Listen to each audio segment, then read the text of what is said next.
कराची में डकैती और लूटमार की वारदातें जारी। 6 माह में 27,000 से जायद वारदातें रिपोर्ट। जून में 3,000 से जायद वारदातें सामने आई हैं। मजमूई तौर पर 12 गाड़ियां गन पॉइंट पर छीनी गई, 65 गाड़ियां चोरी हुई। मजीद जानते हैं मिराज अख्तर से। मिराज बताइएगा। जी बिल्कुल, शहर के मुख्तलिफ इलाकों में डकैती और लूटमार की वारदातें तवातुर के साथ जारी हैं। पुलिस अपनी सी कोशिश ज़रूर कर रही है और उसकी बुनियाद पर मुलजिमान भी गिरफ्तार हुए, लेकिन उसके साथ साथ ही डकैती और लूटमार की वारदातों में कोई ख़ास कमी जो है हमें देखने में नहीं आ रही है। एक महीना यानी कि जून का जो महीना है उसमें होने वाले स्ट्रीट क्राइम के आदाद शुमार जो है वो सिटी 21 ने हासिल किए, जिसके मुताबिक एक माह के दौरान में इस तकरीबन मजमूई तौर पे 6 माह के दौरान में 27,000 से ज़ायद वारदातें जो हैं वो रिपोर्ट हुई हैं अब तक स्ट्रीट क्राइम की, जिसमें मुख्तलिफ़ किस्म के जुराइम शामिल हैं। इसमें अगर हम सिर्फ जून के महीने की बात करें तो जून में 3,000 से ज़ायद वारदातें सामने आई हैं। तकरीबन 3200 के करीब वारदातें हैं, जिसमें मुख्तलिफ़ नौइयत की वारदातें हैं। जून में मजमूई तौर पर 12 गाड़ियाँ जो हैं वो गन पॉइंट पर छीनी गई हैं, जबकि तकरीबन 65 से ज़ायद गाड़ियाँ जो है उनको चोरी किया गया है। नाबालूम चोर उनको लेके फ़रार हो गए। इसके साथ साथ मोटरसाइकिल छीनने के 370 से ज़ायद वाक़यात पेश आए हैं, जो कि गन पॉइंट पर छीनी गई हैं। और मोटरसाइकिलों की अगर चोरी की बात करें तो एक माह के दौरान में तकरीबन 1750 से ज़ायद मोटरसाइकिलें जो हैं वो शहर के मुख्तलिफ़ इलाक़ों से नामालूम अफराद जो है वो चोरी करके फ़रार हो गए। इसके साथ साथ शहर के मुख्तलिफ़ इलाक़ों में जो मोबाइल फ़ोन छीनने की वारदातें हैं स्ट्रीट क्राइम की, वो भी सामने आई और तकरीबन 1400 से ज़ायद मोबाइल फ़ोन जो है वो छीने गए हैं शहर के मुख्तलिफ़ इलाक़ों से। और इसके साथ साथ इसी जून के महीने में जो है वो एक वाक़या पेश आया था, जो कि जोहराबाद थाने के दूध ज़िला बस्ती में था। इसमें कैश वैन लूट ली गई थी, 30 करोड़ की डकैती थी वो बहुत बड़ी। ताहम उसमें पुलिस को कामयाबी हासिल हुई और उसके मुलजिमान को गिरफ़्तार भी किया गया और रकम भी बरामद की गई है। पुलिस हुक्काम का ये कहना है कि शहरियों से अपील है कि वो अपने अतराफ़ में कहीं भी कोई मशकूक सरगर्मी देखते हैं या वारदात होती देखते हैं तो फ़ौरी तौर पर 15 को इतला दें, ताकि पुलिस फ़ौरी तौर पर वहाँ पहुँच सके। जी। FIA का इंसानी स्मगलर के खिलाफ क्रैकडाउन। 3 मुबैना इंसानी स्मगलर्स गिरफ्तार कर लिए गए। रोजगार का झांसा देकर शहरियों को आज़रबाईजान भेजने का इंकशाफ। विजिट वीज़ों के जरिए गैर कानूनी इमिग्रेशन का नेटवर्क बेनकाब हो चुका है। मजीद नेटवर्क इरकान की तलाश जारी है, छापे भी जारी हैं। मजीद तफसीलात दुरे शहवार से जानते हैं। दुरे बताइएगा। जी बिल्कुल, इब्तदाई तहकीकात के मुताबिक जो है मुल्ज़िमान बैरून मुल्क मुलाज़मत के ख्वाहिशमंद अफराद से लाखों रुपए वसूल करते रहे और बैरून मुल्क मौजूदा अपने साथियों के जरिए जो मुसाफिरों के क़याम और रोजगार के इंतजाम भी करवाते रहे।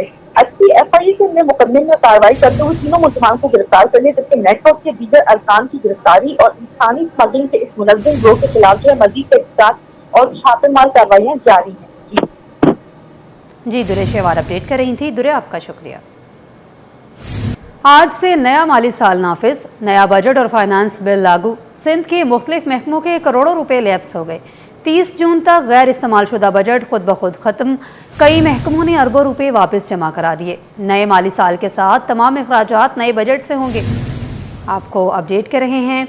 आज से नया माली साल नाफिज हो चुका है। नया बजट और फाइनेंस बिल लागू हो चुका है। मज़ीद तफसीलात आजिज़ नमाली से जानते हैं। आजिज़, अपडेट कीजिएगा इस हवाले से। जी, जैसे कि आप जानती हैं कि आज 1 जुलाई है और 1 जुलाई से नया माली साल शुरू हो जाता है। चूँकि नया माली साल शुरू होने का मतलब ये होता है कि जो नए माली साल का बजट मंजूर हुआ वो आज से लागू हो गया और जो असेंबली में फाइनेंस बिल मंजूर हुआ वो भी आज से लागू हो गया है। तो आज से कबल यानी 30 जून तक जितने भी पैसे जिन भी महकमों के पास बचे हुए थे वो सारे पैसे हो गए लैप्स। इससे कबल महकमों को एक मौका दिया जाता है कि उनके पास जितने भी पैसे हैं यानी बजट में जो रकम खर्च नहीं हो सकी, जो इस्तेमाल ना हो सकी, वो रकम दोबारा महकमा ख़जाना को वापस किया जाए। तरीक़ेकार ये होता है कि बहुत सारे महकमे 30 जून से कबल अपने पैसे वापस कर देते हैं, लेकिन ऐसे भी होता है कि लातादाद महकमे पैसे वापस नहीं करते हैं, तो वो पैसे लैप्स हो जाते हैं, ख़त्म हो जाते हैं, खर्च नहीं हो सकते हैं। तो आज भी हमें महकमा ख़जाना के ज़राए से पता चला है कि कई महकमों ने पैसे वापस नहीं किए, लिहाजा उनके करोड़ों रुपए यानी करोड़ों की तादाद में ये पैसे होते हैं। करोड़ों रुपए जो हैं वो ज़ाया हो गए, लैप्स हो गए, अब वो खर्च नहीं हो सकेंगे। जिन महकमों ने पैसे वापस किए वो दोबारा महकमे ख़जाना को चले गए, वो फिर नेक्स्ट बजट में इस्तेमाल हो सकेंगे। तो इस तरह ज़राए का कहना है कि जो 1 जुलाई को मिलने वाली तनख्वाहें या पेंशन के जो पैसे थे वो पहले ही महकमा ख़जाना ने बैंक्स को ट्रांसफ़र कर दी हैं, तो लिहाजा तनख्वाहों का कोई मसला नहीं होगा। अलबत्ता होता यह है कि एक सेमाही होती है रकम जारी होने का महकमा ख़जाना से, तो महकमे ने बताया कि नई जो सेमाही है वो बहुत जल्द जारी कर दी जाएगी ताकि जो सूबाई महकमे हैं वो अपने अखराजात को मेंटेन कर सकें। तो अब तो खैर वो हफ्ता लगता है इस प्रोसेस में भी पैसे जारी होने में, लेकिन महकमे जो है अब जो जितने अखराजात होंगे वो नए बजट के तहत करेंगे। नया बजट नाफिस हो चुका है आज के बाद। इसमें काफ़ी पेचीदगियाँ भी आती हैं इब्तदाई दिनों में, शुरुआती दिनों में कुछ मसाइल का सामना भी करना पड़ता है बाज़ महकमों को। अलबत्ता लेकिन ये एक तरीक़ेकार है, हर साल की तरह ये 1 जुलाई से नया माली साल नाफिस होता है और नए माली साल के हुकूम जो हैं इसी माह में जारी होती हैं। जी आजिज़ जमाली अपडेट कर रहे थे। आजिज़, आपका शुक्रिया। BRT ग्रीन लाइन फेज़ 2 पर काम तेज़ी से जारी। 4 में से 2 कट खोल दिए गए। पहला मोबाइल मार्केट और दूसरा अस्पताल वाला कट ट्रैफिक के लिए खोल दिया गया। मंसूबे का काम आखिरी मराहिल में दाखिल हो चुका है। स्टेशन और प्लेटफॉर्म बना दिए गए हैं। फेज़ 2 का इफ्तिताह वज़ीर आज़म शहबाज शरीफ करेंगे। मज़ीद जानते हैं नुमाइंदा अक्सा शाहिद से। अक्सा, बताइएगा।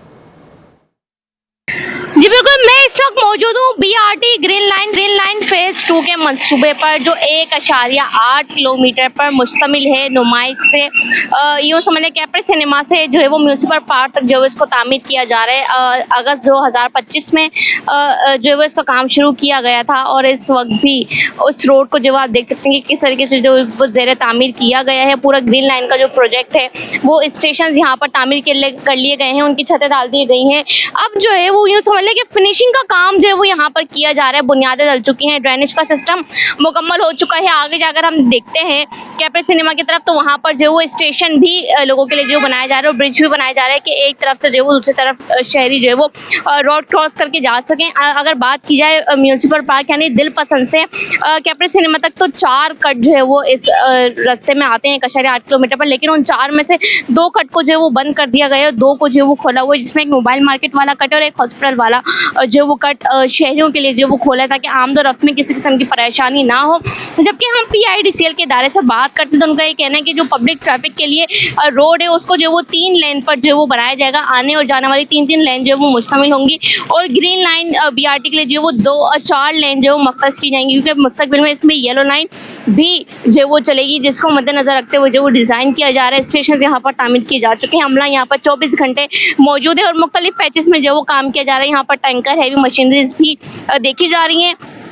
लॉकडाउन की बात की जाए, रमज़ान की बात की जाए, तो हर वक्त जो वो यहाँ पर जो वो काम जारी रहा, किसी लम्हे जो वो काम को रोका नहीं किया गया। इस प्रोजेक्ट की जो डेडलाइन बताई जा रही है वो पहले जो वो 31 अक्टूबर 2026 थी, लेकिन जो NOC कैंसिल होने के बाद जो है वो 2 महीने काम रुका रहा था, उसके बायस जो है वो अब इसको 31 दिसंबर 2026 तक जो वो कर दिया। आज़म शहबाज शरीफ जो वो खुद कराची आकर करेंगे, क्योंकि एक BRT ग्रीन लाइन कराची का पहला कामयाब मनसूबा है जो लाखों मुसाफिरों को सफर सहूलियत कर रहा है। वज़ारत मनसूबाबंदी ने जून 2026 की तरक्याती रिपोर्ट जारी कर दी। मुल्की मईशत में बेहतरी का रुझान बरकरार। रिपोर्ट में इंकशाफ, GDP 3.2 से बढ़कर 3.7% तक पहुँच गई। बड़ी सनतों की पैदावार में 6.4% इजाफा रिकॉर्ड। ज़राई शोबे की तरक्की 1.5 से बढ़कर 2.9% हो गई है।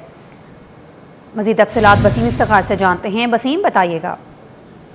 जी बिल्कुल, वज़ारत मनसूबाबंदी ने जून 2026 की तरक्याती रिपोर्ट जारी कर दी है और इस रिपोर्ट में माशी सरगर्मियों में बेहतरी का रुझान बरकरार दिखाया गया है। जबकि रिपोर्ट में मुल्की मईशत की ताज़ा सूरत भी पेश की गई है। ज़राई शोबे की तरक्की में इजाफा रिकॉर्ड किया गया है, रिपोर्ट में बताया गया है। जबकि खदमात के शोबे की कारकर्दगी भी बेहतर रही है। बड़ी सनत की पैदावार में भी रिकॉर्ड इजाफा इस रिपोर्ट में बताया गया है। जबकि बरामदात में मामूली कमी और दरामदात में इजाफा देखने में आया है। बैरून मुल्क पाकिस्तानी की जर में भी जो है वो इजाफा हुआ है। बड़ी सनती की पैदावार में 6.4% का इजाफा हुआ है, रिपोर्ट में बताया गया है। जबकि सल्सलाते ज़र जो है वो बढ़कर $38 अरब से तजावुज कर गई हैं। ईद उल अज़हा में बिलखुसूस पाकिस्तान में माशी सरगर्मियाँ 1.7 ट्रिलियन रुपए तक पहुंच गई, जो GDP का 1.4% है और पिछले साल से 3.4% ज्यादा है। हुकूमत ने जुलाई से अप्रैल 2025-26 में किफायतवारी के जरिए 12.1 अरब रुपए की बचत की है। इसके साथ साथ मई 2026 में तरक्याती मनसूबा का जायजा लिया गया, जिसमें मजमूई तौर पर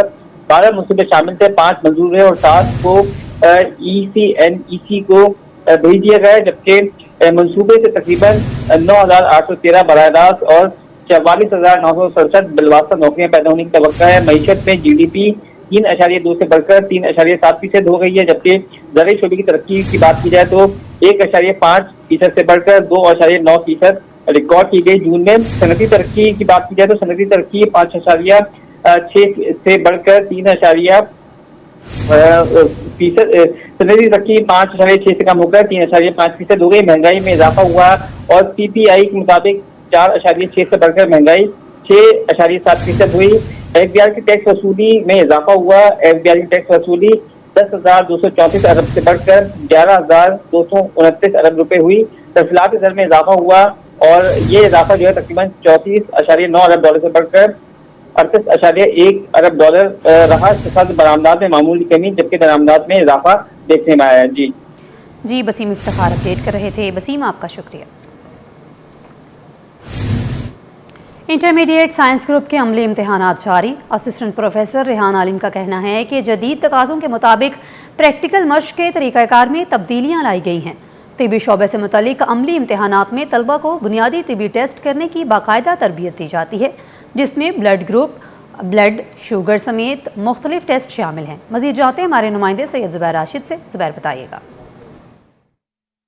जी बिल्कुल, देखें इंटरमीडिएट के अमली इम्तहानात का सिलसिला जो है वो जारी है, लेकिन अगर जदीदियत के हवाले से बात की जाए और दौरे जदीद के तमाम तर तकाज़ों को पूरा करने के हवाले से बात की जाए तो अमली जो मशक़ें हैं इसमें भी कुछ इनोवेशंस, कुछ जदीदियत जो है वो देखने को नज़र आती है। हम सभी जानते हैं कि जब हमारे प्रैक्टिकल्स हमारे ज़माने में होते थे तो सिर्फ और सिर्फ एक मेंढक का ऑपरेशन जो है वो कर लिया जाता था और उसके ऑर्गन्स को निकाला जाता था। उसके बाद फिर उसी ऑर्गन्स को जो है दोबारा से अंदर डाल के जो है फिलअप कर दिया जाता था। लेकिन आजकल के दौर में साल 2026 में जो प्रैक्टिकल होते हैं बिलखुसूस बॉटनी, ज़ूलॉजी के शोबेजात के, तो इसमें मुख्तलिफ चीज़ें जो हैं बुनियादी तिब, शोबे तिब से मुतल्लिक चीज़ें स्टूडेंट्स को पढ़ाई जाती हैं, समझाई जाती हैं और ये तमाम तर आप देख सकते हैं कि ये ह्यूमन ऑर्गन्स हैं जिसके हवाले से यहाँ पर ब्रीफ किया जाता है। जबकि शुगर, ब्लड प्रेशर से मुतल्लिक जो बुनियादी मालूमात है वो भी फराहम की जाती है। तो असिस्टेंट प्रोफेसर रेहान आलम साहब इस वक्त हमारे साथ मौजूद हैं। अस्सलाम वालेकुम। रेहान भाई, क्या कहना चाहेंगे? हमने देखा कि बड़े मुनज़्ज़म तरीके से आपने अपने लैब को यहाँ पर सजाया हुआ है। ये जो नई इनोवेशन है, जदीदियत है, इसके हवाले से थोड़ा बताएं। सबसे पहले तो मैं अपने प्रिंसिपल साहब का शुक्रिया अदा करूँगा कि उनकी वजह से सारा प्रोसेस कंप्लीट हुआ है और उनकी वजह से हम ये कर पा रहे हैं। और जदीदियत की जो बात आप कर रहे हैं तो बिल्कुल वाकई ये सिंध गवर्नमेंट ने बहुत अच्छा इक़दाम किया था। 2025-26 का जो हमारा प्रैक्टिकल हो रहा है, पहले हम फ्रॉक का कराया करते थे, अब हम बच्चों को सारी चीज़ें ह्यूमन पे ले आए ताकि बच्चे बेसिकली ह्यूमन के बारे में जो बेसिक नॉलेज है कम से कम प्री मेडिकल स्टूडेंट वो जान सके।